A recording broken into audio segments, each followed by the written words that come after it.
Wesh les amis. Alors dans cette vidéo on va reparler de Macron parce que comme il était banquier d'affaires et ministre de l'économie, il a souvent une image de mec compétent, d'un mec qui va bien gérer l'économie d'un pays. Pour vérifier s'il était compétent, on est allé regarder ce qu'il a fait sous Hollande pour l'économie et pour lutter contre le chômage. Alors ce qu'on va voir, c'est qu'il a dépensé énormément de thunes mais pour aucun effet. Et c'est vraiment énormément d'argent, hein. Sur les 5 ans du quinquennat, ça a coûté plus de 100 milliards d'euros et ça a eu aucun effet sur le chômage. Pire, ça l'a fait augmenter de 30%. Donc comme ça a l'air dingue, mais vous allez voir quand on explique, tout devient clair. Au début du quinquennat, il y a Macron et un groupe d'économistes qui s'appelle le groupe de la Rotonde qui ont imaginé, façonné, mis en œuvre les deux mesures de politique économique phares du quinquennat de Hollande. Elles s'appellent le pacte de responsabilité et le CICE. Le CICE, par exemple, c'est dingue, hein, c'est l'État qui paye 7% de tous les salaires bruts jusqu'à 3700 balles. Ça veut dire que tous les gens qui gagnent moins de 3700 euros bruts, eh ben, l'État leur paye 7% du salaire. Et c'est énorme cette thune, hein, ça représente 41 milliards d'euros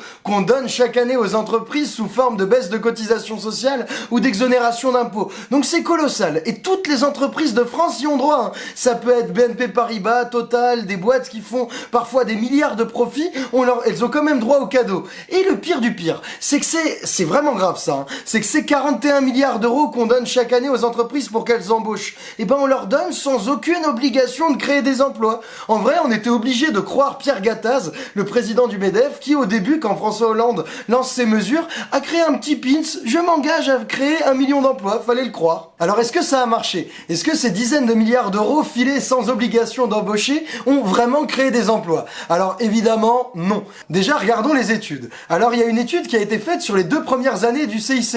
Alors elle montre d'abord un résultat très décevant sur l'emploi et ensuite, et ça c'est important, eh ben les milliards du CICE, ils n'ont eu aucun effet, ni sur l'investissement, ça l'a pas augmenté, ni augmenté les exportations, ni augmenté la recherche et développement.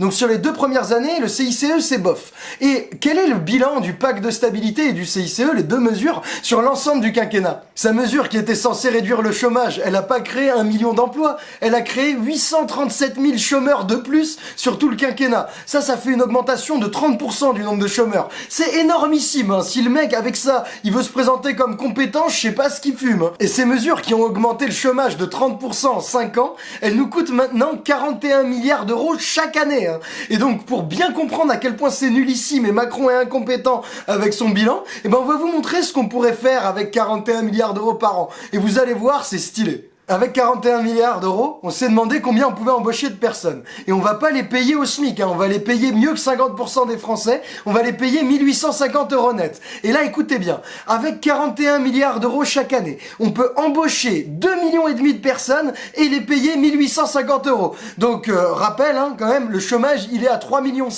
Donc la politique de Macron, c'est vraiment de la merde. Et si, sur les 41 milliards d'euros, vous voulez garder les aides qui allaient aux petites entreprises, parce que c'est vrai qu'elles avaient bien besoin d'être aidées, en tout cas bien plus que BNP Paribas, mais si vous gardez ces aides, il reste encore assez de thunes pour embaucher 1 million de personnes à 1850 euros net. Donc du coup, avec 1 million de personnes, il n'y a plus de problème dans les hôpitaux, dans les écoles, à la police, à la justice, on peut aider les agriculteurs, les éleveurs, il y a plein de trucs qui vont mieux. Au lieu de faire ça et de vraiment s'attaquer au problème du chômage, eh ben Macron, il prend les 41 milliards d'euros par an, il les jette un peu comme ça sans regarder. Et ça a eu l'effet désastreux, et ça faut bien l'imprimer, d'augmenter le chômage de 30%. Donc c'est vraiment affreux comme bilan. Et là, est-ce que Macron prend acte de l'échec de sa politique dans son programme présidentiel? Eh ben pas du tout. Et il propose même mieux que continuer à filer 41 milliards d'euros à toutes les boîtes. Il propose de leur donner encore davantage, en baisse de cotisations sociales ou en baisse d'impôts. Et, parce qu'on change pas une équipe qui perd, il propose encore une fois de le donner à toutes les entreprises, même celles qui font des profits records, et sans aucune obligation d'embaucher des gens. Mais on nage en plein délire. Mais alors comment c'est possible? Pourquoi il persiste? Eh ben c'est parce que Macron et tous les économistes autour de lui et qui sont autour du pouvoir depuis des années, eh ben ils arrivent pas à penser que pour lutter contre le chômage, on puisse faire autre chose que continuer à baisser les charges et à baisser le coût du travail. Et ce qui est complètement dingue, parce que ça fait des années que ça échoue, et ils continuent à ne pas percuter qu'on peut tenter une autre politique. Le message principal qu'on voulait faire passer, c'est que Macron n'est pas compétent pour faire baisser le chômage et gérer l'économie de notre pays. Ça serait quand même dingue qu'on élise un type avec un bilan aussi nul. Donc c'est méga important que vous taguiez